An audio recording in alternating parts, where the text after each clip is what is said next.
Hello friends, आज की इस क्लास में आप प्लेटफॉर्म की ओर से वॉल्यूम फर्स्ट का जो बीएसएससी के लिए बुक है इसका टेस्ट नंबर आप आज 7 देखने वाले हो। इससे पहले आपको 1 to 6 बता दिया गया है। अगर अभी तक आपने उसे नहीं देखा है तो प्लेलिस्ट में आकर देख लीजिए। अगर आपको क्लास का पीडीएफ चाहिए होगा मैथ्स रीजनिंग को सॉल्व करने के लिए तो आप आराम से पीडीएफ ले सकते हैं। नीचे डिस्क्रिप्शन में टेलीग्राम का लिंक दिया हुआ है, वहाँ से आप टेलीग्राम ज्वाइन कर लीजिए, या नहीं तो 9576843550 नंबर पर आप मैसेज करिएगा। आपको क्लास का या तो पीडीएफ या टेलीग्राम पर लिंक दिया जाएगा, आप यहाँ से ज्वाइन कर सकते हैं। बीएसएससी के लिए प्रैक्टिस सेट आपका काफ़ी सारा आ चुका है। जो भी नए लोग हैं आप एक बार ज़रूर आकर प्लेलिस्ट में देख लीजिएगा।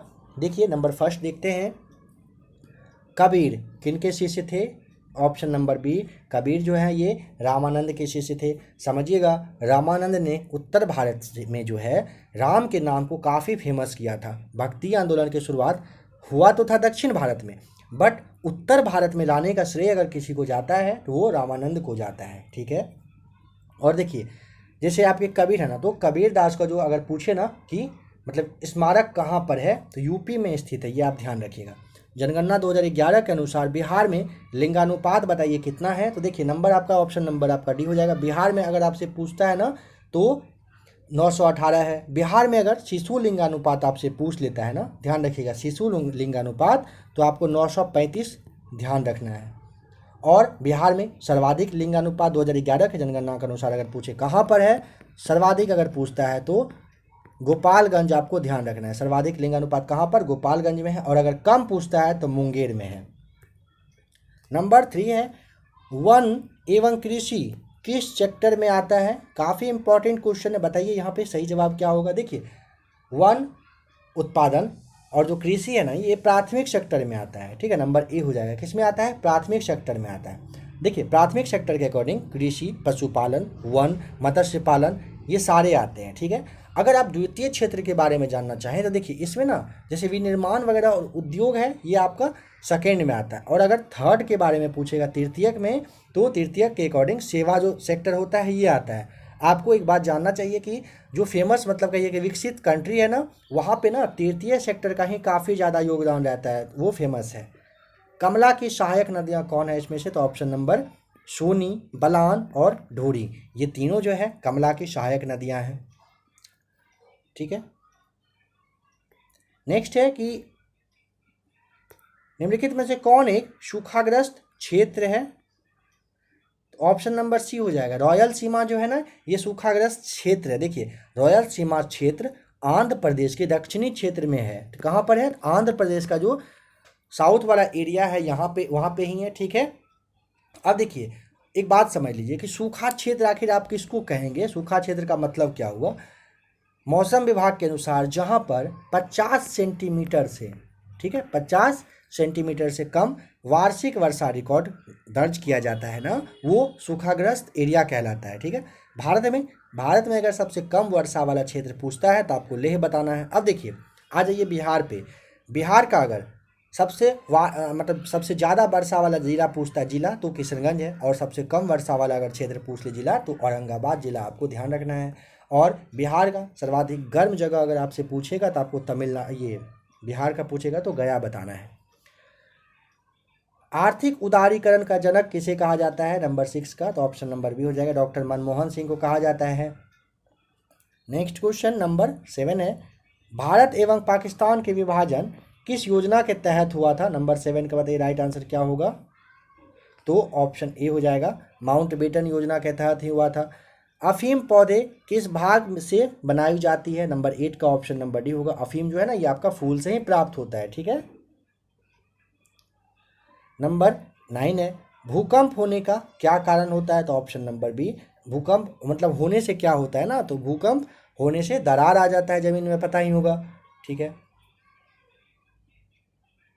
नंबर 10 बताना है कि कौन सा राज्य पर्यटन को बढ़ावा देने के लिए नदी परिभ्रमण यानी कि जल विहार योजना शुरू करने जा रहा है? नंबर 10 का ऑप्शन नंबर ए, ओडिशा में क्या होगा? नदी परिभ्रमण के लिए ना जल विहार योजना शुरू किया जा रहा है। मठ, चैत्य और स्तूप किस धर्म से संबंधित है? बताइए, ऑप्शन नंबर ए हो जाएगा, बौद्ध धर्म से। देखिए मठ, चैत्य और स्तूप बौद्ध धर्म से ही संबंधित है। मठ में जो बौद्ध भिक्षु है वो रहते थे, स्तूप महात्मा बुद्ध के मृत्यु से संबंधित है, मतलब अवशेष वहाँ पर रखा गया है। चैत्य के बारे में, महात्मा बुद्ध जो मतलब बौद्ध धर्म का जो पूजागिरी होता था उसे आप चैत्य के नाम से जानते हैं। और बिहार में जो बिहार होता था वो बौद्ध शिक्षा के केंद्र से संबंधित था। नंबर 11 है, 11 तो हो गया ना, नंबर 12 देखिए। गौतम बुद्ध द्वारा भिक्षुणी संघ की स्थापना कहाँ की गई थी? तो ऑप्शन नंबर सी वैशाली में किया गया था। मुद्रा के सापेक्ष गलत यहाँ पे क्या है? तो ऑप्शन नंबर देखिए, क्रय विक्रय की शक्ति सही है, यह साख सृजन करता है सही है, और यह मुद्रास्फीति को रोकता है, तो ये गलत हो जाएगा। ठीक है, यह जो है कि दिया हुआ सापेक्ष गलत है कि ये मुद्रास्फीति को रोकना, मुद्रा का अधिक प्रचलन से ही मुद्रास्फीति होता है। ठीक है, ये आप पता रखिएगा, ध्यान रखिएगा कि मुद्रा के अधिक प्रचलन की वजह से मुद्रास्फीति होता है। और मुद्रास्फीति में ना जो कमज़ोर वर्ग मतलब गरीब लोग होते हैं उनको काफ़ी ज़्यादा प्रॉब्लम होता है। अगर पूछे कि मुद्रा का जो अवमूल्यन होता है बताइए तो वो क्या है? देखिए, जानबूझकर जब मतलब कि अन्य मुद्रा को कहिए कि अन्य मुद्रा की तुलना में मतलब अपना जो पैसा है उसको कम अगर करेंगे ना आप, तो उसे आप मुद्रा का अवमूल्यन कहते हैं। ठीक है, सिंपल वे में आपको ये बताया गया। नंबर 14 देखते हैं। बताइए कि ELIS यानी कि इलिसा जो परीक्षण है वो किसे पता लगाने के लिए किया जाता है, किसकी मतलब किसके लिए? तो ऑप्शन नंबर बी हो जाएगा, एड्स के परीक्षण मतलब एड्स की जांच के लिए ना इलिसा का यूज किया जाता है। इसका पूरा नाम क्या है? तो देखिए, इलिसा का पूरा नाम होता है E4 हो जाएगा आपका एंजाइम, L से आपका होगा लिंक्ड, आपका I से होता है इम्यूनी, सॉल्वेंट, SA। ठीक है, इलिसा का आपका फुल फॉर्म होगा। नंबर 15 है, वर्ल्ड वाइड वेब संकल्पना किसने बनाई थी? Option number A Tim Berners Lee के द्वारा क्या किया गया था? वर्ल्ड वाइड वेब ये बनाया गया था। पता होना चाहिए माइक्रोसॉफ्ट जो है ये आपके जो बिल गेट्स हैं वो संस्थापक वहाँ के हैं। ठीक है, माइक्रोसॉफ्ट के संस्थापक हैं। बताना है कि घाटे की वित्तीय व्यवस्था एक साधन है किस तरह का?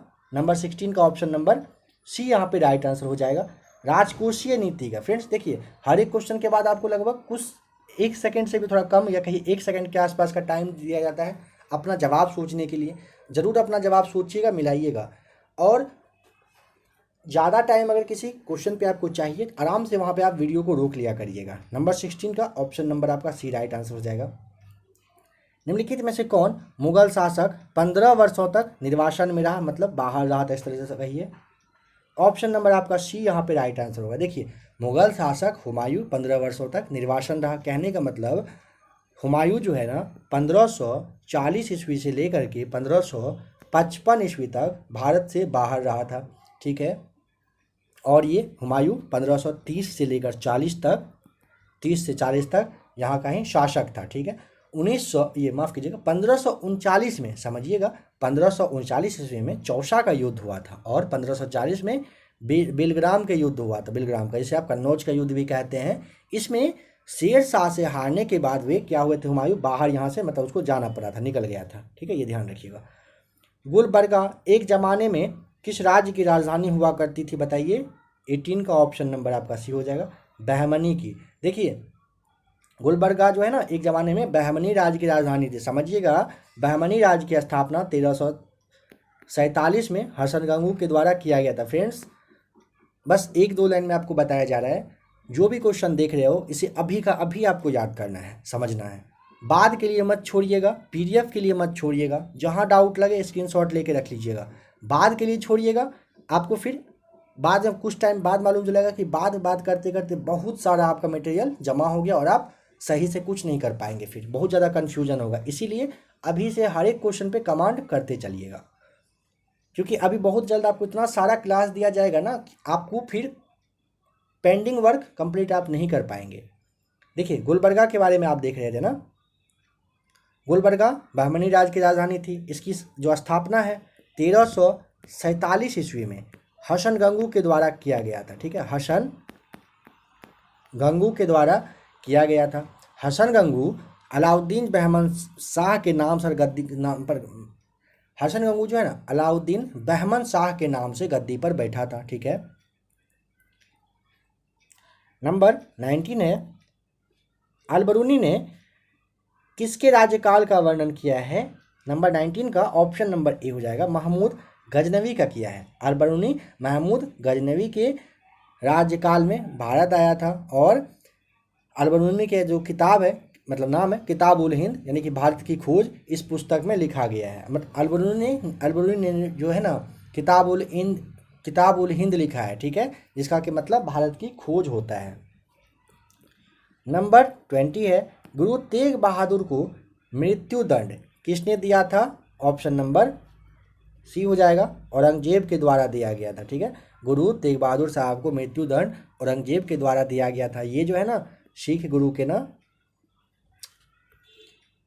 गुरु तेग बहादुर साहब जो है सिख गुरु के 9वें या उनके 9वें गुरु थे, ठीक है। इनके गुरु तेग बहादुर को ना 1675 ईस्वी में मृत्यु दंड दिया गया था। कब? 1675 ईस्वी में, ठीक है। देखिए अगर पूछे आपसे कि सिख के 5वें गुरु का नाम बताइए तो आपको अर्जुन देव बताना है। सिख धर्म के 5वें गुरु अर्जुन देव थे। इनको जहांगीर ने 1606 ईस्वी में मृत्यु दंड दिया था, ठीक है। और एक बात जानिए कि सिख धर्म के जो अंतिम गुरु थे गुरु गोविंद सिंह साहब, इनका जन्म पटना यानी कि बिहार में पटना सिटी में हुआ था। टीपू सुल्तान की 1799 में किस युद्ध के दौरान मृत्यु हो गई थी? तो ऑप्शन नंबर सी हो जाएगा, चतुर्थ आंग्ल मैसूर युद्ध के समय में टीपू सुल्तान के मृत्यु हो गई थी। मैसूर राज की स्थापना अगर आपसे पूछ लेता है, मैसूर राज की स्थापना बता दीजिए कि ये मतलब कब हुआ था? 1761 ईस्वी में। किसके द्वारा? तो ये जो हैदर अली है, मैसूर राज की स्थापना जो है 1761 में हैदर अली के द्वारा किया गया था। मौर्य काल में भारत का किन देशों से संबंध मतलब व्यापारिक संबंध था? मौर्य काल में पूछा है तो ऑप्शन नंबर सी हो जाएगा, चीन, मध्य एशिया, बर्मा, दक्षिणी एशिया और कुछ पश्चिमी देशों के साथ था, ठीक है। ऑप्शन नंबर आपका यहाँ पे सी राइट आंसर है। वर्ष 1928 में हिंदुस्तान सोशलिस्ट रिपब्लिकन एसोसिएशन की स्थापना बता दीजिए कहाँ पर हुआ था? तो ऑप्शन नंबर बी, दिल्ली में। All India open badminton championship जो है ये 2022 में पुरुष एकल का खिताब किसने जीता? 24 का option number C, Viktor Axelsen के द्वारा जीता गया है। All England Open badminton championship 2022 ध्यान रखिएगा, पुरुष वर्ग का। नंबर 25 बताना है कि महात्मा गांधी ने सर्वोदय की मान्यता किस पुस्तक से ग्रहण किया था? तो option number B, unto the last से। बताना है कि बिहार का पहला हिंदी जो दैनिक हिंदी समाचार पत्र है वो कौन सा था? तो ऑप्शन नंबर बी हो जाएगा, सर्वहितैषी था, ठीक है। सर्वहितैषी समाचार पत्र जो है 1890 ईस्वी से पटना से प्रकाशित हुआ था, ठीक है। नंबर 27 आते हैं। बताना है कि यहाँ पे कथन को मैच करिए किसके द्वारा, इनमें से मतलब कौन सा कथन जो है किसके द्वारा ये कहा गया था। तो आप देखिए ऑप्शन नंबर आपका ना जो ए है, मेरे शरीर पर पड़ी एक एक लाठी ब्रिटिश साम्राज्य के कफन में कील सिद्ध होगी, ये जो है ना लाला लाजपत राय के द्वारा कहा गया था, ठीक है। नंबर ए का यहाँ पे 3 हो जाएगा। हमने घुटने टेक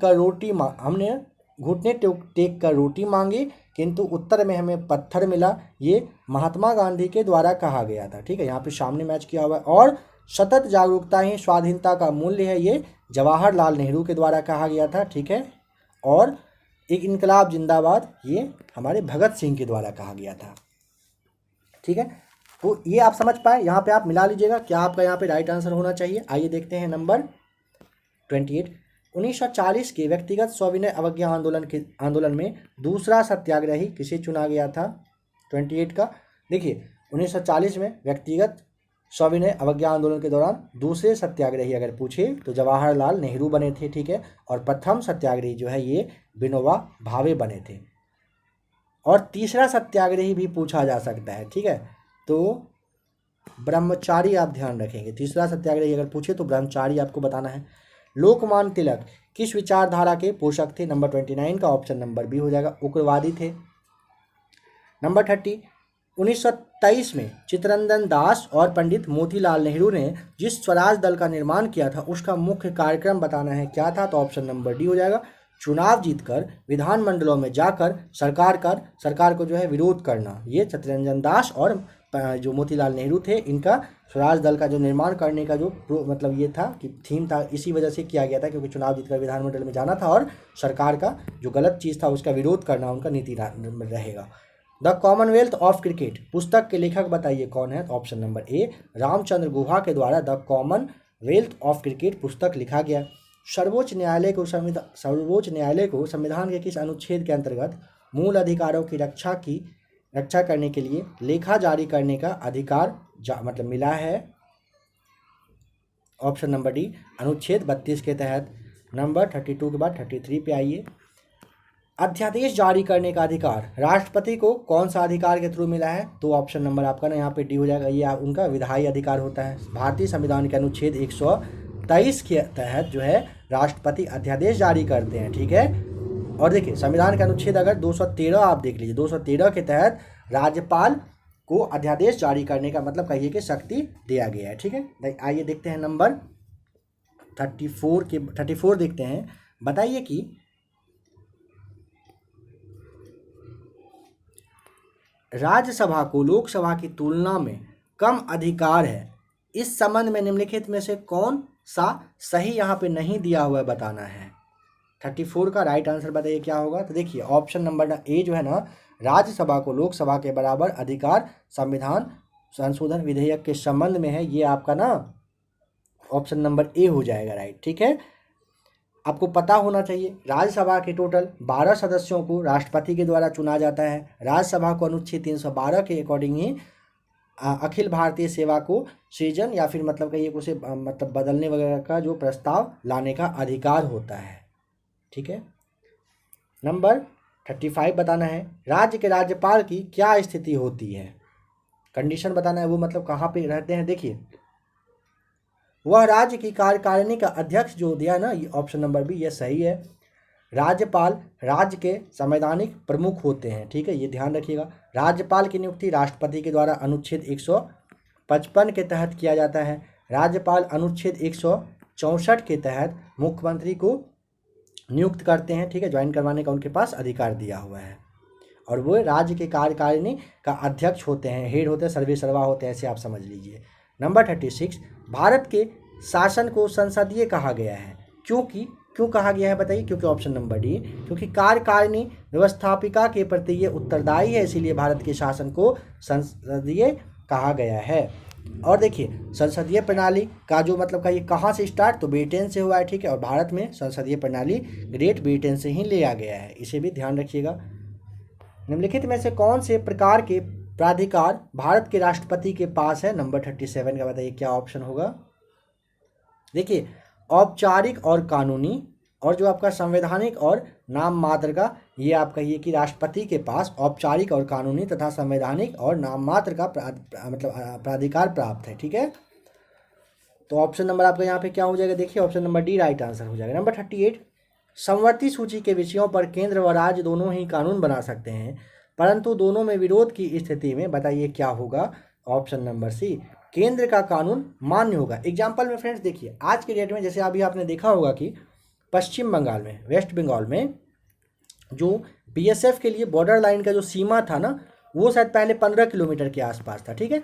बट वो जो है दूसरे मतलब कहा गया कि दूसरे देश से लगता है बॉर्डर वाला एरिया है, तो उसे केंद्र सरकार के द्वारा बढ़ा करके 50 किलोमीटर कर दिया, ठीक है। बट अभी आज का प्रेजेंट का न्यूज़ है कि पश्चिम बंगाल की जो सरकार है उनका कहना है कि नहीं, वो 15 किलोमीटर ही रहेगा, 50 किलोमीटर के एरिया में बीएसएफ को काम करने के लिए नहीं दिया जाएगा, क्योंकि उनके द्वारा मतलब उनके ऊपर कहिए कि कुछ आरोप लगाया गया। क्या आरोप सही है क्या गलत है उससे मतलब नहीं है। यहाँ पे आप ये समझिए कि राज्य सरकार का कहना है कि नहीं, हम नहीं देंगे काम करने के लिए, ठीक है। बट केंद्र ने बीएसएफ को 50 किलोमीटर तक के मतलब बॉर्डर से 50 किलोमीटर के डिस्टेंस तक में अपना एक्शन बिना किसी से पूछे हुए वो ले सकते हैं।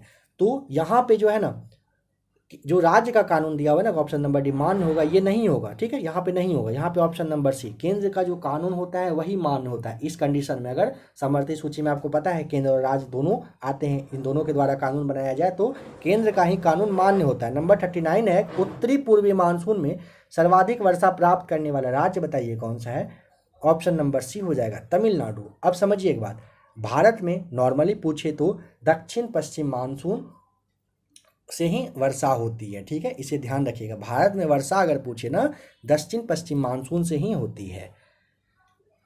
हॉकी विश्व कप पुरुष वाला जो 2023 में है, ये कहाँ पर होगा ये बताइए। तो ऑप्शन नंबर 40 का बी हो जाएगा, भारत में होगा। भारत के कहाँ पर, तो ओडिशा में होना है। नंबर 41 देखते हैं, निम्नलिखित में से किसको पर्ल ऑफ साइबेरिया कहा जाता है? तो 41 का ऑप्शन नंबर सी हो जाएगा। बैकाल झील को कहते हैं क्या? पर्ल ऑफ साइबेरिया कहा जाता है। देखिएगा, विश्व की सर्वाधिक गहरी झील रूस के साइबेरिया क्षेत्र में जो है बैकाल झील है। इसकी गहराई अगर पूछ लेना कितना है तो 1642 मीटर, ध्यान रखना है। और अगर आपसे फीट में पूछता है 5387 फीट है। ठीक है, अब देखिए, विश्व का सबसे ऊंचाई पर स्थित झील अगर पूछता है तो टीटीकाका है। विश्व का सबसे नमकीन झील अगर पूछे तो वॉन झील है। और भारत का सबसे नमकीन झील अगर पूछता है तो सांभर झील आपको ध्यान रखना है। बताइए, सीढ़ीदार खेती जो है अधिक होती है कहाँ पर? 42 का ऑप्शन नंबर आपका बी हो जाएगा। पर्वतीय क्षेत्र में होता है सीढ़ीदार। आप समझ पाए ना कि ऊपर से मतलब पर्वत किस तरह का, इस तरह से होता है ना, तो सीढ़ी की तरह ही ना हुआ। यहाँ पे जो खेती होता है ये कहाँ पर? पर्वतीय क्षेत्र में होता है।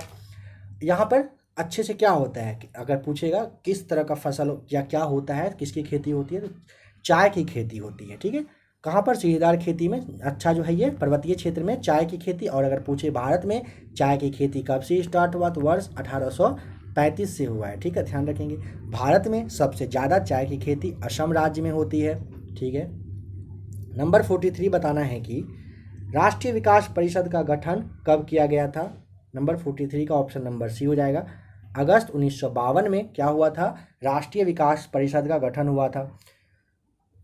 आपको पता होना चाहिए कि 15 मार्च 1950 को योजना आयोग की स्थापना हुई थी। कब? 15 मार्च 1950 को। बट अभी बीजेपी सरकार के आने के बाद आपका ये जनवरी में 1 जनवरी 2015 को ना इसका नाम बदलकर योजना आयोग की जगह पर नीति आयोग कर दिया गया है। ठीक है, भारत, बताइए कि भारत में प्रगतिशील कर प्रणाली का सर्वोत्तम उदाहरण क्या हो जाएगा? तो ऑप्शन नंबर डी होता है आयकर। ठीक है, आय जो है केंद्र के द्वारा लगाया जाता है, वसूला जाता है, और केंद्र और राज्य दोनों के बीच में से बांट दिया जाता है। अगर पूछे कि आय जो कर है ये कानून सबसे पहले कब? तो 1860 ईस्वी में आपके भारत में आया था। भारत में अगर पूछे तो वर्ष 1860 में सबसे पहले आयकर आया था। परिवर्तनशील आरक्षित अनुपात और खुला बाजार कार्यवाही किसके साधन हैं? ऑप्शन नंबर ए मौद्रिक नीति के। ठीक है, मौद्रिक नीति की घोषणा आरबीआई के द्वारा किया जाता है। आरबीआई भारत का केंद्रीय बैंक है, इसका मुख्यालय मुंबई में है। और आरबीआई को ही आप बैंकों का बैंक कहते हैं। भारत का आर्थिक सर्वेक्षण प्रतिवर्ष प्रकाशित किया जाता है कब? ऑप्शन नंबर डी, मतलब किसके द्वारा किया जाता है? तो भारत सरकार वित्त मंत्रालय के द्वारा। भारत का आर्थिक सर्वेक्षण हर साल वित्त मंत्रालय भारत सरकार की ओर से प्रकाशित होता है। योजना आयोग के बारे में आपको फ्रेंड्स पता होना चाहिए कि योजना आयोग गैर संवैधानिक संस्थान है। ठीक है, और जो आपका नीति आयोग है ना, नीति का फुल फॉर्म क्या होता है? National institution for transforming India होता है। ठीक है, आपसे पूछा जा सकता है कि नीति आयोग के प्रथम उपाध्यक्ष बताइए, तो राजीव पनगढ़िया नाम आप ध्यान रखेंगे। और नीति आयोग के अध्यक्ष जो है वो भारत के प्रधानमंत्री होते हैं। ठीक है, हाल ही में लॉन्च किए गए भारतीय तटरक्षक जहाज के चारों अपतटीय गश्ती जहाज का नाम बताइए, ये क्या हो जाएगा? नंबर 47 का ऑप्शन नंबर ए सार्थक नाम है। टाटा आईपीएल 2022 का ऑफिशियल पार्टनर किसे बनाया गया है? ऑप्शन नंबर डी हो जाएगा रुपे को। बताना है कि भारत के सबसे बड़े तैरते सौर ऊर्जा संयंत्र का उद्घाटन किस राज्य में किया गया? 49 का ऑप्शन नंबर डी हो जाएगा तमिलनाडु में। किस भारतीय महिला को संयुक्त राष्ट्र महिला पुरस्कार 2021 से सम्मानित किया गया? नंबर 50 का ऑप्शन नंबर डी हो जाएगा दिव्या हेगड़े को। नंबर 51 बताना है कि ट्रेड मिल स्टेट कौन से चिकित्सा से संबंधित है? तो ऑप्शन नंबर ए हृदय से है। आइए नंबर 52 देखते हैं। टूटते तारे के संबंध में कौन सा कथन सही है? मूवी वगैरह में तो कहा जाता है, बचपन में तो हम लोग कहते थे कि टूटते तारा को देखकर आप कुछ मांगेंगे तो मिल जाएगा। पता ही होगा आपको, तो आज आप मांग लीजिए कि आपके बीएसएससी में आपका रिजल्ट हो जाए। उसके लिए आपको करना क्या है? बस थोड़ा सा मेहनत करना है। जो भी क्वेश्चन बताया जा रहा है उसे ध्यान से देखिएगा, ये आप ही के अच्छाई के लिए बताया जा रहा है फ्रेंड्स। बार बार हर एक क्लास में आपको बताया जा रहा है। प्लीज़ किसी भी क्वेश्चन को आप ये मत सोचिएगा कि नेक्स्ट वीडियो में करेंगे, यानी तो PDF है मेरे पास, आराम से करेंगे। नहीं, एक सेट ही पर डे करिए, बट अच्छे से करिए। यकीन मानिए बीएसएससी में सिलेक्शन आपका हो जाएगा, आराम से हो जाएगा। और ABC एकेडमी आपके साथ है, आप देखेंगे टाइम टू टाइम आपको कितना अच्छा खासा मटेरियल दिया जाएगा। तो देखिए ऑप्शन नंबर सी हो जाएगा। टूटते तारे के संबंध में ना वायु के घर्षण से प्रज्वलित होता है, यह आपका सही हो जाएगा। ठीक है, आपको पता होगा तारा खगोलीय पिंड है जो लगातार प्रकाश और ऊष्मा उत्सर्जित करते रहता है। ठीक है, अगर पूछे कि बताइए कि पृथ्वी से इसकी दूरी कितना है, 4.24 प्रकाश वर्ष हो जाएगा। ठीक है, आइए देखते हैं नंबर 53। बताइए कि यदि किसी पिंड का संवेग n गुना कर दिया जाए तो उसकी गतिज ऊर्जा क्या हो जाएगी। तो ऑप्शन नंबर ना आपका यहाँ पे डी हो जाएगा, n² हो जाता है। ठीक है, नंबर 54 है, एक कॉम्पैक्ट डिस्क जिसे आप सीडी के नाम से जानते हैं किस प्रकार की डाटा भंडारण पद्धति होती है। तो ऑप्शन यहाँ पे आपका राइट आंसर क्या हो जाएगा, नंबर बी प्रकाशीय होता है। ठीक है, नंबर 55 उदासीन परमाणु में कौन से कण समान होते हैं। ऑप्शन नंबर सी हो जाएगा राइट आंसर। फ्रेंड्स देखिए आप ना प्लेलिस्ट में आकर एक बार जरूर चेक कर लीजिएगा, और अगर आपको किसी एक्स्ट्रा क्लास की या कुछ और भी आपका डिमांड हो तो आप आराम से कमेंट करके उसे भी बता सकते हैं। अगर वो आपके एग्जाम के लिए सही रहेगा तो आपके लिए वो भी जरूर किया जाएगा। नंबर 56 है, जीवन रक्षक हार्मोन्स किस ग्रंथि से स्रावित होता है। तो ऑप्शन नंबर ए हो जाएगा, एड्रिनल से होता है। नेक्स्ट है, मानव शरीर में सबसे लंबी कोशिका बता दीजिए कौन सा है। तो ऑप्शन नंबर ए तंत्रिका कोशिका जो है ये मानव शरीर का सबसे लंबी कोशिका होता है। देखिए नर्वस सिस्टम जो है ना मानव शरीर का सबसे बड़ा कहिए कि तंत्र होता है। ठीक है, मानव शरीर मतलब जो मानव शरीर की सबसे बड़ी ग्रंथि अगर पूछता है तो यकृत होता है। यकृत का वजन पूछे तो 1.5 kg से लेकर 2 kg के बीच में होता है। ठीक है, नंबर 55 देखिए, नहीं 55 नहीं 58 देखना है। एक व्यक्ति का भार लिफ्ट में अपने भार का 2 गुना होता है, इस दशा में उसका त्वरण बताइए क्या होगा। तो ऑप्शन नंबर बी जी ऊर्ध्वाधर ऊपर की ओर होगा। ठीक है, यानी कि एक व्यक्ति का जो भार है ना लिफ्ट में अपने भार का 2 गुना हो जाता है। ठीक है, ऑप्शन नंबर बी यहाँ पे राइट आंसर हो जाएगा। वास्तविक गैस किन परिस्थितियों में आदर्श गैस का व्यवहार करती है। ऑप्शन नंबर बी निम्न दाब एवं उच्च ताप का करती है। वास्तविक गैस निम्न दाब एवं उच्च ताप पर आदर्श व्यवहार करती है। आप एक दो बात समझ लीजिएगा, मीथेन गैस धान के खेत से मतलब उत्पन्न होता है, ये ध्यान रखेंगे। CO2 जो है ना ये गैस मतलब सबसे महत्वपूर्ण है जो कि पृथ्वी को गर्म करने के लिए जिम्मेदार भी होता है। ठीक है, नंबर 60 बताना है। प्रकृति में यूरेनियम U-235 का प्रतिशत मात्रा लगभग कितना होता है। तो ऑप्शन नंबर सी हो जाएगा, 0.7% होता है लगभग। पराबैंगनी विकिरण के दुष्प्रभाव बताइए क्या होगा। देखिए पराबैंगनी जो विकिरण है ना इसकी वजह से मनुष्य की रोग प्रतिरोधी क्षमता को नष्ट हो जाना, मोतियाबिंद होना, चमड़ी का कैंसर होना, शैवाल उत्पादन को 6 से 12% कम करना, ये सारा होता है पराबैंगनी किरण का दुष्प्रभाव हो जाएगा। ठीक है, बताइए निम्न तापी इंजनों का अनुप्रयोग होता है। नंबर 62 का ऑप्शन नंबर सी रॉकेट पद्धति में एक समान वृत्तीय गति में होता है। बताइए क्या होता है। नंबर 63 का ऑप्शन नंबर डी हो जाएगा यहाँ पे आपका राइट आंसर। चाल अचर एवं वेग चर रहता है। नंबर 64 किसी द्रव को वाष्प में परिवर्तित कर दूसरे स्थान पर भेजने व फिर उसे ठंडा कर द्रव में परिवर्तित कर लेने की प्रक्रिया बताइए क्या कहलाती है। तो ऑप्शन नंबर बी होता है, आशवन कहलाती है। ध्यान रखेंगे। जल में वाष्पन की क्रिया होती है, ध्यान रखेंगे। ऊर्ध्वपातन की क्रिया कहाँ पर, तो कपूर वगैरह में होना होता है।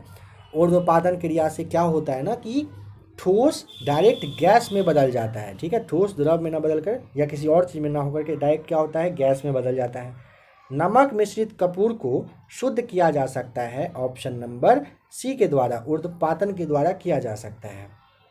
केचुए का मुख्य विसर्जित पदार्थ जो नेफ्रिडिया द्वारा जोड़ा जाता है क्या होगा। ऑप्शन नंबर सी हो जाएगा राइट आंसर, यूरिया होता है। देखिए केचुए को जो है ना किसान का मित्र कहते हैं। यूरिया में नाइट्रोजन की मात्रा होती है, अगर पूछ ले कितना होता है नाइट्रोजन की मात्रा तो 46% होता है। और एक बात काफ़ी इंपॉर्टेंट कि केचुए के बारे में पूछा जाएगा कि ये ना किस समूह के अंतर्गत आता है। एनिलिडा समूह, आप नाम ध्यान रखिएगा, एनिलिडा समूह के अंतर्गत। ये भी आपको कौन कौन सा जीव किस में आता है ये भी बताया जाएगा। समूह को किस तरह से एनिलिडा वगैरह कैसे कैसे बांटा गया ये भी आपको बताया जाएगा। कोरल बनने का मुख्य संबंध क्या है? ऑप्शन नंबर सी हो जाएगा, एंथोजोआ से ये बनता है, ध्यान रखेंगे। नेक्स्ट क्वेश्चन है, रसायन विज्ञान में प्रथम नोबेल पुरस्कार बता दीजिए किसको मिला है? काफ़ी अच्छा खासा क्वेश्चन है, बताइए तो क्या होगा right answer? Option number D, Jacobus Henricus van't Hoff को मिला है। ठीक है, देखिए फिजिक्स का, भौतिकी का जो प्रथम नोबेल पुरस्कार है विलियम रॉन्टजन को दिया गया था। नोबेल पुरस्कार आपको पता होना चाहिए, एक वर्ष 1901 ईस्वी से मिलना स्टार्ट हो चुका है। सीवी रमन को ये 1930 में नोबेल पुरस्कार मिला था रमन इफेक्ट के लिए। और अर्थशास्त्र में नोबेल पुरस्कार अगर पूछे कब से दिया जाता है अर्थशास्त्र में, तो 1969 से स्टार्ट हो चुका है। नंबर 69 यहाँ पे आपको मैच करना है कि किससे कौन सा सही मैच होगा। देखिए गोबर गैस के लिए आपको ना CH4 नंबर 3, कोल गैस के लिए आपको ना H2 CH4 प्लस आपका CO हो जाएगा। प्रोड्यूसर गैस के लिए आपको CO प्लस N2 होगा और वाटर गैस के लिए CO प्लस H2 होता है। ठीक है, वाटर गैस का।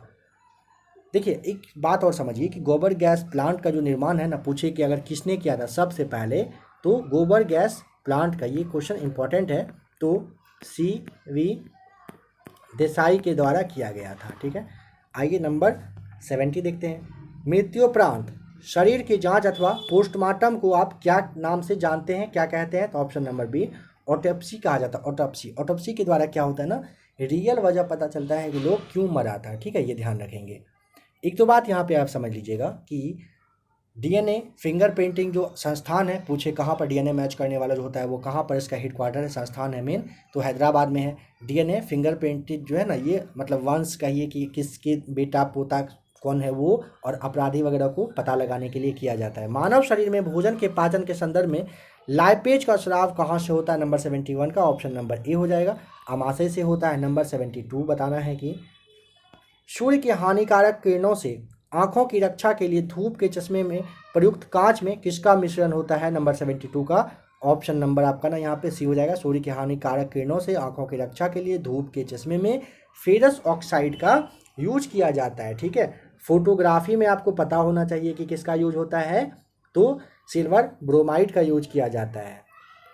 नंबर 73, प्लवमान जीन के सिद्धांत का प्रतिपादन किसने किया था? 73 का ऑप्शन नंबर सी हो जाएगा, बारबरा मैकनिल्टोन के द्वारा किया गया था। नंबर 74 है, मक्खन वह कोलाइड है जिसमें, बताइए इसमें क्या होता है? नंबर 74 का ऑप्शन नंबर बी, वसा में जल परिक्षिप्त होते हैं। ध्यान रखेंगे, मक्खन वह कोलाइड है जिसमें जल जो है वसा में परिक्षिप्त हो जाता है। ठीक है, नंबर 75 आपको यहाँ पे बताना है कि आदर्श गैस का इलेक्ट्रॉनिक विन्यास बताइए कि क्या होगा। देखिए आप एक दो बात यहाँ पे समझ लीजिए, आदर्श गैस के बाहरी सेल में ना 2 या फिर 8 इलेक्ट्रॉन रहता है। ठीक है, ये ध्यान रखिएगा। और नंबर 75 का अगर आपको जवाब पता हो तो आप कमेंट करके बताएंगे, ये क्वेश्चन आपके लिए छोड़ दिया जा रहा है। फ्रेंड्स देखिए, आपको डिस्कशन के साथ ये क्लास बताया गया, क्लास थोड़ा सा लंबा है। अगर आपको विदाउट डिस्कशन चाहिए तो आप कमेंट करके बताइएगा। ठीक है, अगर आपको बस क्वेश्चन आंसर देखना है एक नज़र में, तो वो मुश्किल से 12 से 15 मिनट में आपको बता दिया जाएगा। आपको किस तरीके का चाहिए, अगर आपको कुछ अलग डिमांड हो तो आप उसे बता सकते हैं। क्लास से अगर आपको हेल्प मिला होगा तो आराम से आप वीडियो को लाइक करिएगा। 67वीं BPSC का काफ़ी सारा प्रैक्टिस सेट अपलोड किया जा चुका है। BSSC का सेट चालू है, बहुत जल्द आपके लिए और भी 1-2 सेट आ रहा है, वेट कर लीजिए थोड़ा सा, इसको थोड़ा सा आगे बढ़ा दिया जाएगा, फिर साथ साथ चलेगा। मतलब 4-5 सीढ़ी की तरह हम लोगों को यहाँ पे चलना है, एक साथ आपका 4-5 बुक 4-5 दिनों के डिफरेंस पे ख़त्म होते जाएगा। जो भी आपके लिए मटेरियल पॉसिबल होगा, बार बार आपको बताया जा रहा है कि आपको ABC अकेडमी पर मिलेगा, टेंशन नहीं लीजिएगा। टेलीग्राम आप ज्वाइन कर लीजिएगा, अगर आपको प्रॉब्लम हो तो आपको टेलीग्राम के थ्रू आप ज्वाइन कर लीजिएगा, PDF मिलेगा आपको। नंबर दे ही दिया गया था, नंबर के थ्रू भी अगर आपको कोई और प्रॉब्लम हो, नंबर देख लीजिए, इसके थ्रू भी आप अपना प्रॉब्लम बता सकते हैं, सॉल्यूशन हो जाएगा उसका भी। ठीक है फ्रेंड्स, ऐसे ही बने रहिएगा ABC अकेडमी के साथ। वीडियो देखने के लिए आपका बहुत बहुत थैंक्स।